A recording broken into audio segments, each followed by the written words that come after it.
Yeah, I'm in here before the intro. Make sure y'all check out Domi TV 703 and the Rodriguez family. The Rodriguez family is him and his family, and their channel's blowing up fast. Y'all go out and show them support, man. Make sure y'all hit them with that support.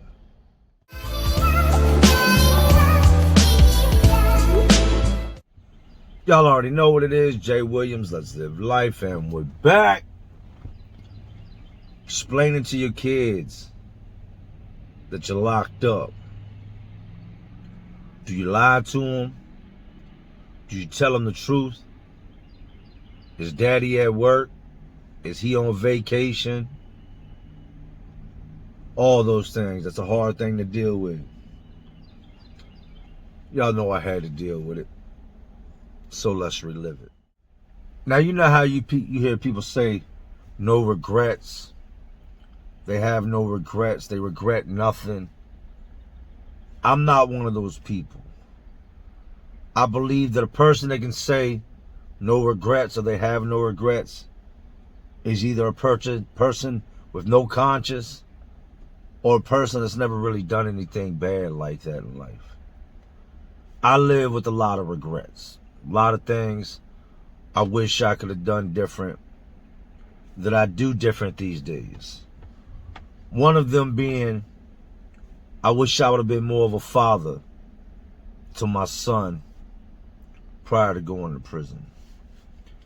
Now, one thing for sure about me is I have no problem pointing out my downfalls. I have no problem saying I should have done this, or I should have done that, or I didn't do this, or I didn't do that. Point blank period. Prior to going to prison, I was a piece of shit. A whole entire piece of shit. I wasn't a good dad. I wasn't a father. To my oldest son, Isaiah, I was there when I wanted to be there.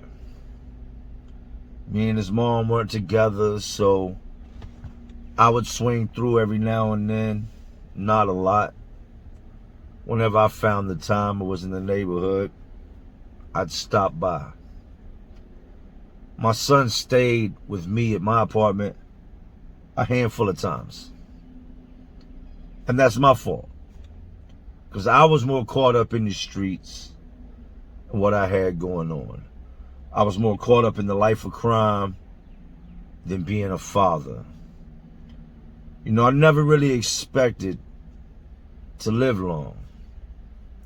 I never expected to be where I'm at today, but here I am.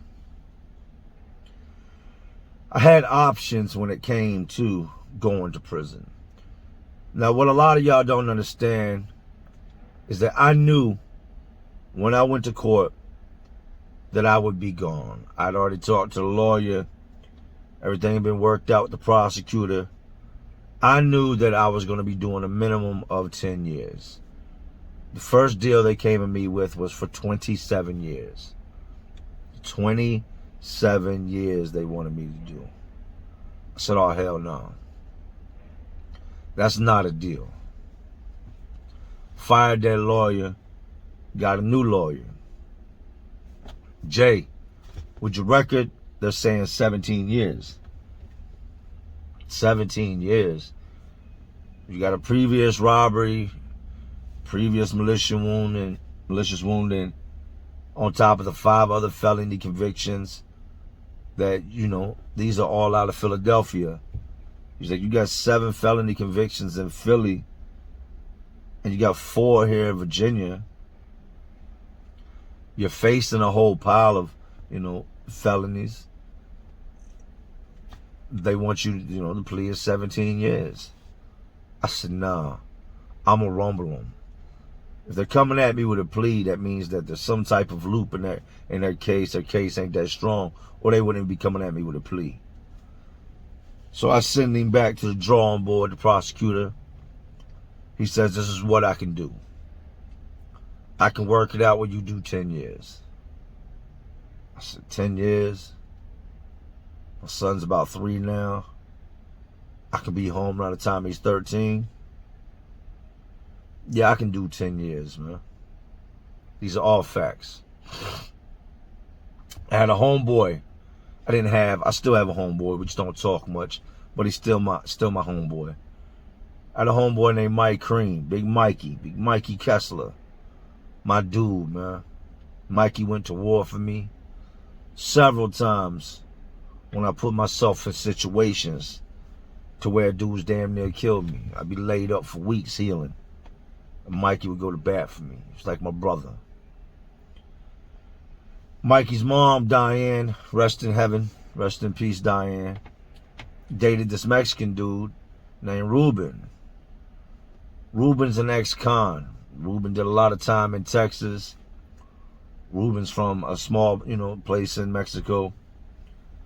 And a couple weeks before court, Ruben, was talking to me. We were just sitting there. I think we were smoking a joint. Ruben told me, he said, "You ain't got to go to prison."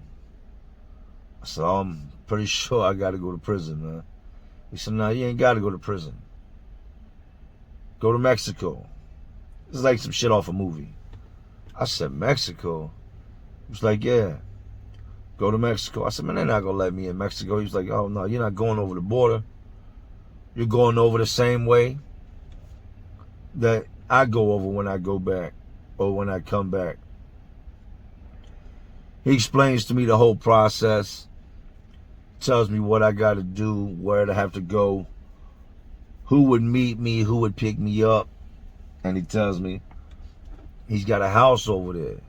He says, "But this house isn't like the houses we have here." He said, "I'm talking dirt floors. I'm talking, this is a shack, right, near the Rio Grande." He's like, "But it's not nothing luxurious. But I can promise you that once you get there, you ain't got to worry about going to prison unless you get in trouble there or you come back over here." I told him I would think about it. I said, "Ruben, I'll think about it, man. I appreciate it." And I did think about it. And the entire time I thought about it, all I could think about was my son. This little boy that would grow up without a dad. Once I do this, once I make this step, once I go there, there is no turning back. That's just what it is. So we fast forward a week or so. Come by Mikey's house, talking to Ruben. Ruben asked me, "Did you put any thought into what we talked about?" I told him, "Yeah, I thought about it, but that's not what I'm going to do." Now, keep in mind, I could have bounced back to Philly, tried to hide in Philly, but cops out southwest, South Philly, they know me. A lot of them jump outs, undercovers, they know me by name. They done jammed me up and locked me up a bunch of times, right? So running to Philly from what I got going on here in VA, trying to duck the 10 years is not an option. Got family out in Illinois, Danville, Champaign-Urbana, outside of Chicago. And for y'all that don't know, back then Danville was getting it in out in Illinois. Like, man, them boys was gang banging and they was laying shit down. But I'm not running to Illinois. Got family in Charlotte, North Carolina, all throughout the Carolinas. I'm not running. I had to come to terms with something that a lot of y'all watching will and will not agree with. A lot of y'all watching may be dealing with. And I want y'all to take some advice from what I'm about to say. I sat down one night and I was drinking heavy. And now they say a drunk man tells no lies. That a drunk person will tell you exactly what they think or tell you the truth. As I'm sitting there drinking on this bottle of Jack, all I can think is that I ain't shit. I ain't never been shit. But that don't mean I can't be shit. My son needs his dad. And there's only one way I can be his dad. And that's by getting all of this behind me. So at the time, I didn't have a car. Police had impounded my car, taken my car, wasn't giving me my car back. I didn't have no license. Nothing on the car was legit. They took the car, kept the car. auctioned off the car. So I met this Puerto Rican chick, and I was driving her car. I'm getting closer and closer to court. And I know now what I've got to do. Got to man up. Got to take it on the chin. I did this. And to become who I need to be, who I see myself being, it all starts with getting what I got going on behind me. You know, they say there's no love greater than a parent's love, greater than a child's love. And that's all I kept thinking about as court was approaching. The night before court, I go pick my little man up. I'm in old girl's whip. I take him out to a Mexican restaurant. He's talking. You know, he can understand. He don't remember none of this. I do, you know. I was a grown man.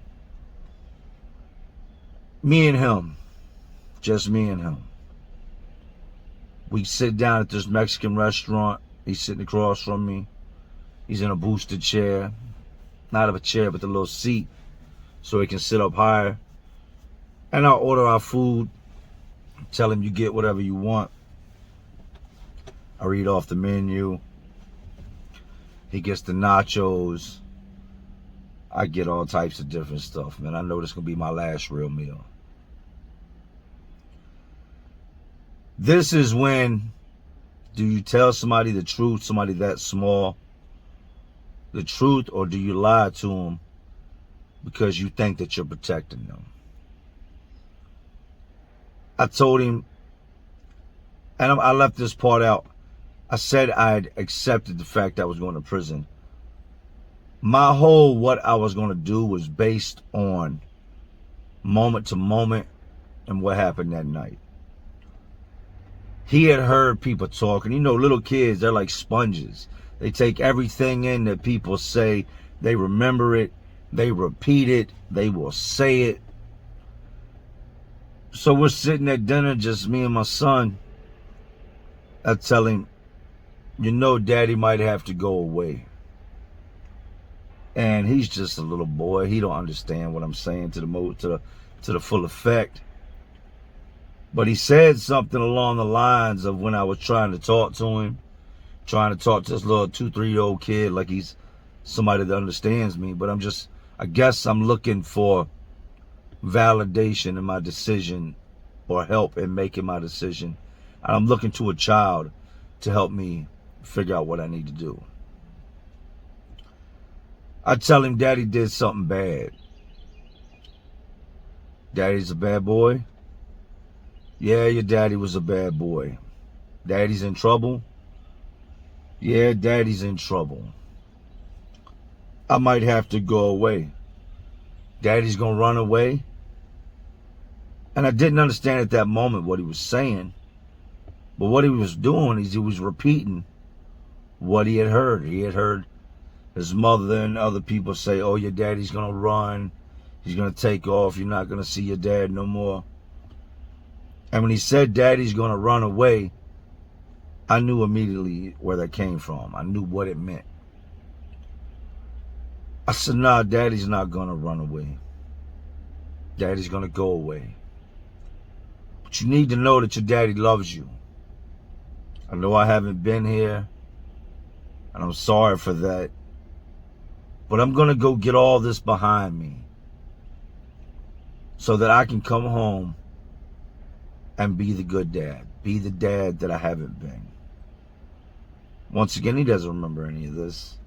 This is just this little tiny guy I'm talking to. This little guy sitting across from me I'm looking at, that is like looking at myself as a child. We eat our dinner. I take him home. Actually, I took him by the mall to this place called KB Toys, if y'all remember KB Toy Store. Told him, get whatever you want. I can get this. You can get anything in the store you want, man. If you want it, you get it. He buys all this different stuff, man. And the irony of it is a couple of things he bought when he was that small are things that I have bought my little boy Noah this day. They had the Spider-Man thing you put in your hand, you bend your hand and shoot silly string out. I bought him that, bought him the Spider-Man outfit, and I've bought my little boy that I have now the same gadget and the same outfit. It's just ironic. I take him home, I give him a big hug. I tell him, you know your daddy loves you. Sorry I haven't been around more. But a day will come when that will change. I will be back. I've got to go away. I gave him a big hug. He didn't really freak out. He didn't do a whole lot of crying. We didn't spend enough time together on a day-to-day basis for him to freak out like that. Next day I go to court. Off to prison I go. Now the whole point in everything I just told you was to better help you understand that if you're on the run, you have kids, people that care about you, you're not able to be there for them while you're on the run. You're not able to be a dad while you're on the run. You're not able to be anything but a liability and someone that at any moment can get snatched up. So I chose to go to court. Went, got found guilty, sat in jail a couple months, came back, got sentenced to my 10 years. He called me and saw me while I was in jail. Me and his mother weren't on speaking terms.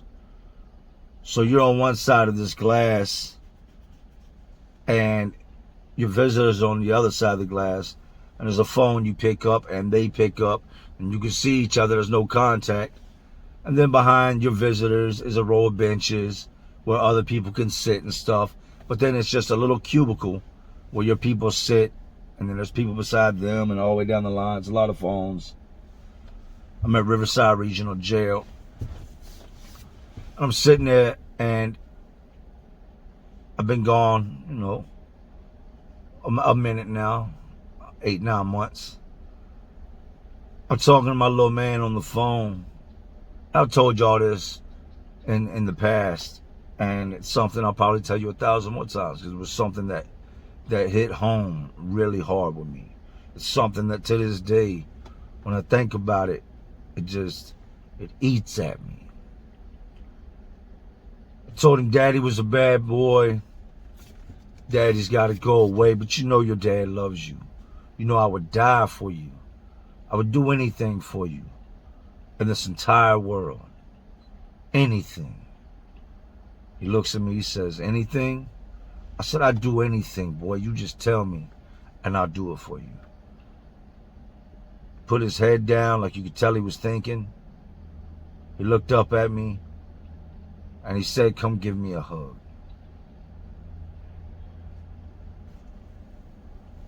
Wow. Here we are, separated by 1-inch thick bulletproof glass. He's on one side of it, I'm on the other, just me and him. And all he wants is a hug from his dad.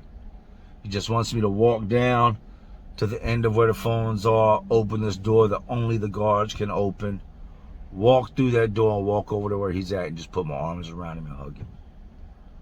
I couldn't do that.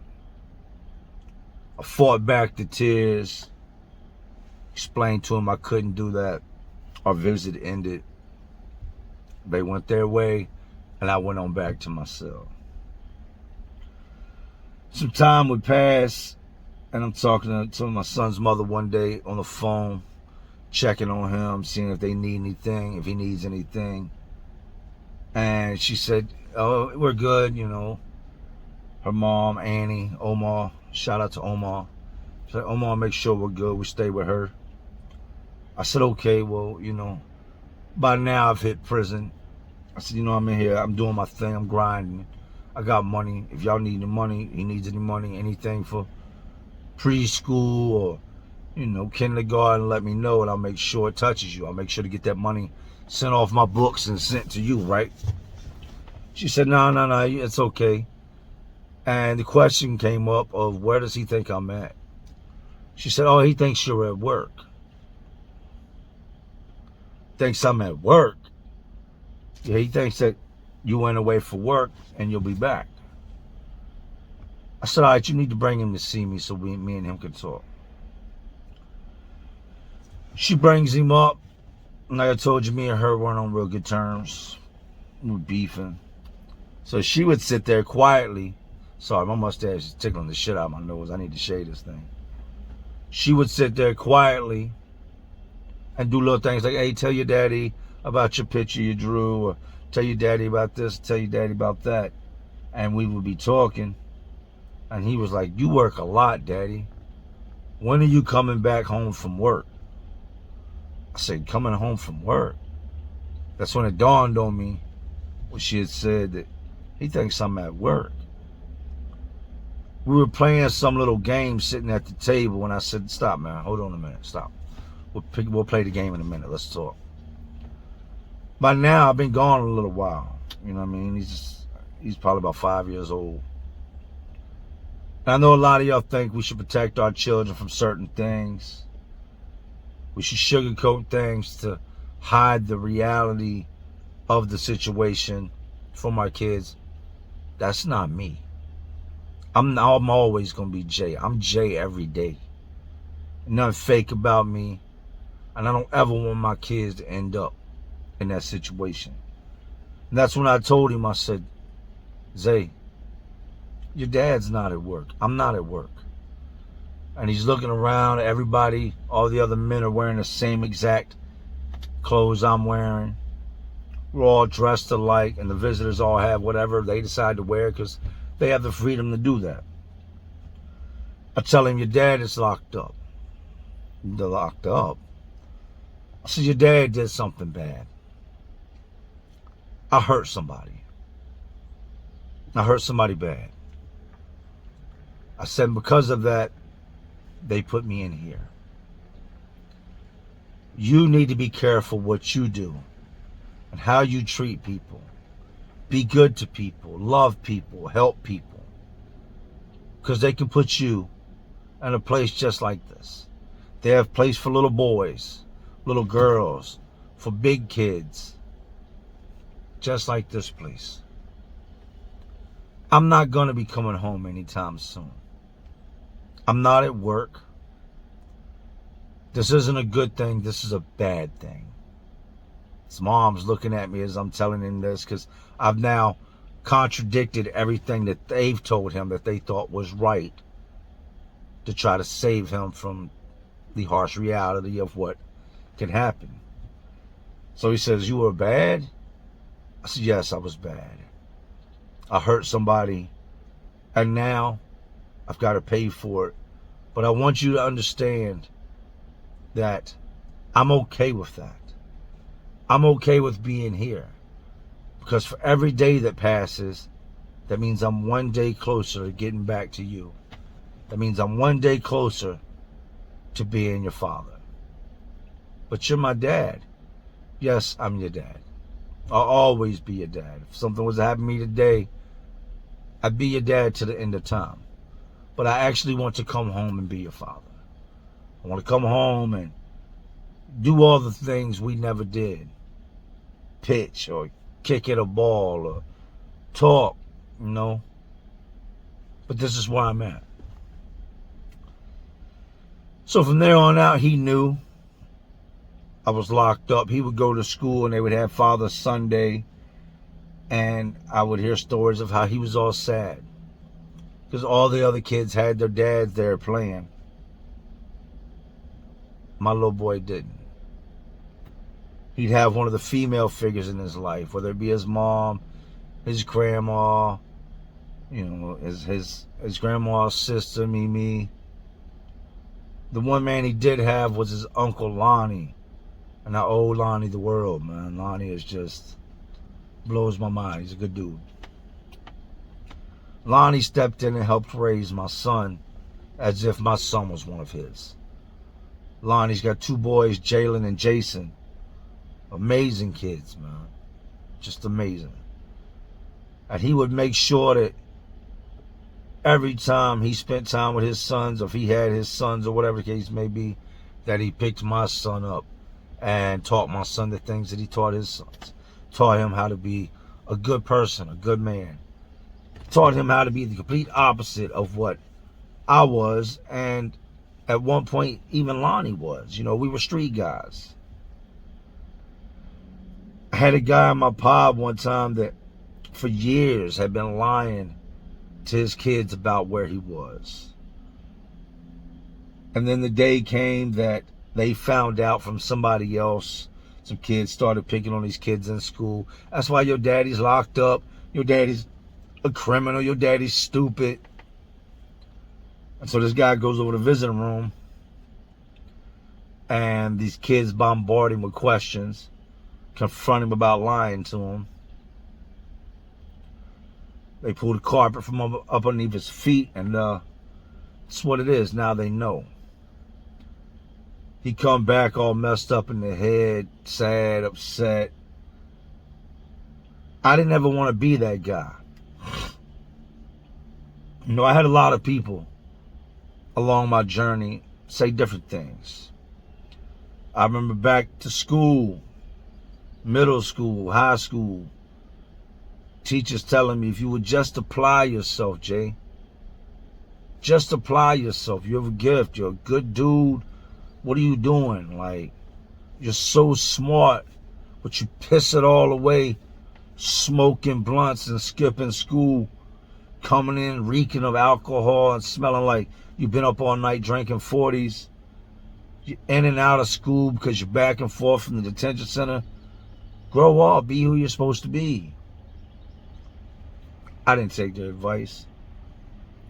Remember times going to the hole when I was in prison and in jail, having the guards tell me, yeah, you'll be back. For sure, you'll be back. I tell them I ain't never coming back. Oh, yeah, you'll be back. Why? Because I'm running my mouth to you as I'm going to the hole. Because I'm pissed off. Because I just got to fighting. Because my shit's leaking. Because my shit's knotted up. And I'm popping fly with y'all while we're going to the hole. Means I'll be back in prison. I ain't never coming back in here, man. Yeah, we'll see. We'll see you again. And I would always tell them the next time the state sees me, it'll be in a box. I'm not coming back in here. I'm not going to be one of these guys that has so much to offer the world that the world forgets about, that rots in this cage and dies. The time came when I was released. People say, did it feel like a long time? It felt like an eternity. 10 years goes by, and before you know it, it's over with. But while you're in that moment, it feels like an eternity. When those pictures of your kid are showing up, and it's his first football game, or it's him in school holding a ribbon, or whatever it may be, it's a hard pill to swallow, because you're essentially watching your children grow up through pictures. But it's also what I signed up for. I would go on to be released around the time my son was 13. And since the day I've been home, there has been no being a part-time father. There has been no I see him when I see him. Not a day that goes by that I don't see both my sons. Whether it be while my oldest son is in the bathroom, shaving, and I'm teaching him how to line his beard up. Whether it be when he's getting off work or going to work. Whether it be in the kitchen at the dinner table. My sons are with me. I will one day tell my youngest son who his dad once was. I'll show him the pictures. We'll go through the photo albums of me and his big brother so he can see his big brother as a little kid and watch his big brother grow up through all these years of me being incarcerated. And I'm going to do that for one reason, and one reason only. Because I want my children to know where they come from, where I come from, and where they can end up based on the decisions they make in this life. Life ain't no playground. It's not. And if it is, it's a playground that you're going to get knocked down on time and time again. I want more for my kids. And I feel that I'm somebody not only they look up to, somebody they love, but somebody that they trust and believe in. If you're on the run, you're facing a case, any type of time ahead of you, before you skip court and run, I want you to stop and think about your kids. Think about how if you started dealing with whatever you got lying ahead of you today, that would put you one day closer to being back with your kids. That's the choice I made. Call it one of the ultimate sacrifices. God knows how long I would have lasted in Mexico or wherever I ran to. But it would have been a while. I could still be on the run today. But I wouldn't be where I'm at today. And I wouldn't be a father. Get what you've got going on behind you, so that you can be who you deserve to be for those around you. Because it starts once you clean the slate, then you can move forward. Until then, Christmas dinners, birthdays, all these things are out the question, because that's where they're going to catch you at. Nobody wants to be at their family's house and the feds or the police kick the door in on Christmas morning, carry you out there in handcuffs, because that's where they're going to get you at. The U.S. government don't take days off. The police don't take days off. Fugitive Task Force, U.S. Marshals, they don't take days off. They're looking for you. They're looking for you every single day. Your name is in the system, and in due time, your time will come. But I implore you, I empower you to choose when that time comes. If you're someone that doesn't deal much with your children, whether it's because of the baby mom or whatever, I want you to not think about that situation. Think about what it is to be a dad and to not have a dad. Don't lie to your kids about where you're at. Don't sugarcoat what life is, who you are, or what this world is.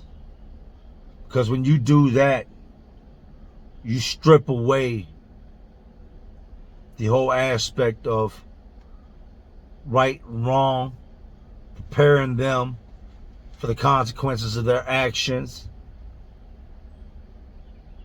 and you rob them of the lessons in life that you've learned, that you pass on to those that care about you and trust you, in hopes of keeping them from going down that same road. So that's what it is, man. I love my kids. I love my life. I love me. Anyway, you already know, man, these institutions, these prisons, detention centers, these facilities, they're all just crazier worlds inside of this already crazy world we live in. And y'all know what I'm doing. I'm just trying to keep y'all entertained. Are you not entertained? And like always, this is Jay Williams. Let's live life. It's all my real ones and the awesome real ones out there watching, because y'all still watching me. Y'all know how we do. Salute.